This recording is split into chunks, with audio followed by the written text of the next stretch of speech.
ধ্বংস করতে হবে। মা আমি পারবো মা, কিন্তু একটি শর্ত রয়েছে মা। কি?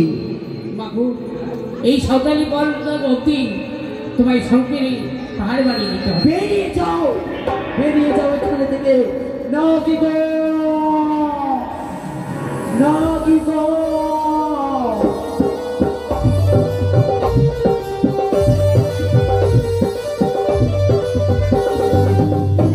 তুমি কোন না? এই মুহূর্তে সাঁওতালি পর্বতে গিয়ে লক্ষ্মীন্দরকে ধ্বংসন করতে হবে। কিন্তু মা আমার এক শর্ত রয়েছে। কি?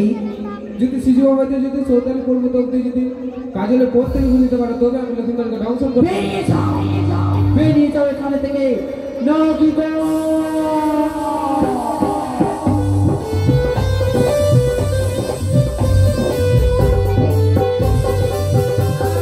তুমি কোন না? এই মুহূর্তে আমার একটি কর্ম করতে হবে। কি করবো মা? সাঁওতালি পর্বতে গিয়ে লক্ষ্মীন্দরকে ধ্বংসন করতে হবে। কিন্তু একটা শর্ত রয়েছে। কি? দিতে হবে। বেরিয়ে যাও, বেরিয়ে যাও এখান থেকে, বেরিয়ে যাও এখান থেকে। না না, এই কি কোনো রাগ যে আমার কার্য সাধন করতে পারলো না, তবে কি আজ সাথে লক্ষ্মীন্দরকে যদি আমি দর্শন করতে না পারে, লক্ষ্মীন্দর হবে জীবন স্বর্গপুর থেকে নিয়ে আসা দিয়ে নিয়ে যাবো আমার ব্যর্থ হয়ে যাবে। তবে আমি কি করবো, কোথায় যাবো, কি করবো, কে দেবে? চলতে চলতে করেছে মরে বেউলাকে করেছিলাম অভিশাপ 6 ঘাটের বলে। তোর স্বামীকে খাবে বিবাহ বাসরে কলি নাগিনীতে। তাই এই মধ্যে ভাবনাকে স্মরণ করে পাঠাইবো আমি 7 সমুদ্র 13 নদী পার করে ওই রমনাগ দ্বীপে। দামনা দামনা।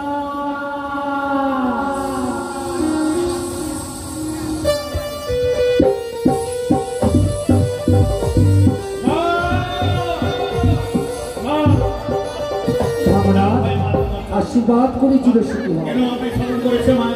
এই মুহূর্তে ছুটে যেতে হবে 7 সমুদ্র 13 নদী পার করে ওই রমনাক দ্বীপে রয়েছে কালী নাগিনী। তাকে নিয়ে আসতে হবে আমার সম্মুখে। আমি পারবো না মা। কেন? আমার নাম হচ্ছে ধমনা রানী, আর ওই কানাইকে আমি ডাকতে পারি, সেটাও খেয়ে ফেলে মা। না, সে তোমায় গ্রাস করবে না। যদি তোমায় গ্রাস করতে আসে তার কর্ণে তুলে দেবে তুমি কৃষ্ণ না। খাবে না? না। বেশ তাই হবে মা, চলে যাচ্ছি আমি কানাগিনীকে ডাকতে। তাই তো দেখি কতক্ষণে আসে কালী নাগিনী।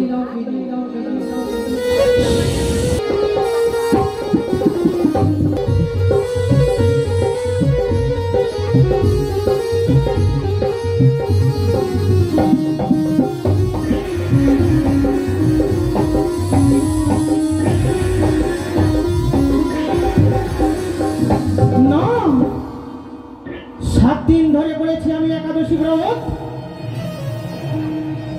এই ব্রত আমি পালন করব। কেননা সে হচ্ছে আমার শ্রীকৃষ্ণ, সে গুরু। তাই আমি শ্রীকৃষ্ণের নামে করব, ধ্যান যোগ করব আমি। এই 7 দিন ব্রত আমার পালন হলে আমি ফিরিয়ে পাবো মানব দেহ। তাই আর বিলম্ব নয়, এই রমন দ্বীপে এই মুহূর্তে আমি ধ্যান যজ্ঞে বসবো। সে আমার শ্রীকৃষ্ণের গুরুর নাম নেব।